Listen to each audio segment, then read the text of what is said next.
Hello, my name is Sesilia Shilima. I'm a feminist, clinician, and gender advocate. My journey started 9 years ago as a volunteer peer educator, and now I'm a Chief Executive Officer of Young and Alive Initiative in Tanzania. Achievement of universal health coverage in the globe depends on strong movements, norm, policy, law, and others. All this will allow family planning and other services to be successfully available in gender equality will be considered as the center of every action.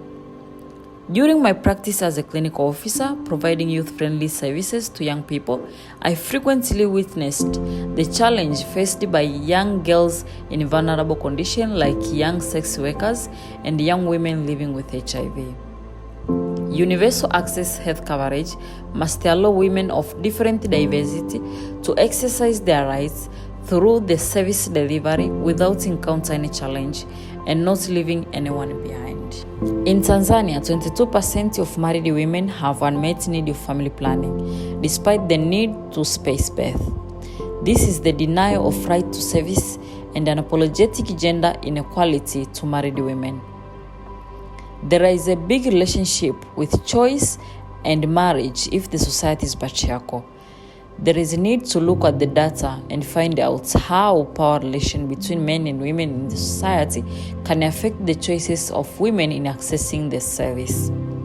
The universal health coverage may have the greater role in gender equality by considering welfare, access, conscientization, participation, and control of family planning choices to all women and girls. Universal access to health care coverage should be considered from its design, implementation, policy, law, and services. Me being in a feminist movement in the regional and national level helped me to be familiar with regional documents like policy and law and helped me be aware with my country performance. The universal access of health coverage must show the alignment of international treaties like Maputo Protocol and Beijing Platform of Action into it. It will also measure the accountability and responsibility of states at the regional level. Through participating in this conference will allow me to learn from other young feminists and young people in the globe, exchange my expertise among us. Young and Alive Initiative will also submit abstracts, which I believe, if accepted, will share our approaches and practice in genderless and feminist movements. I would passionately love to volunteer.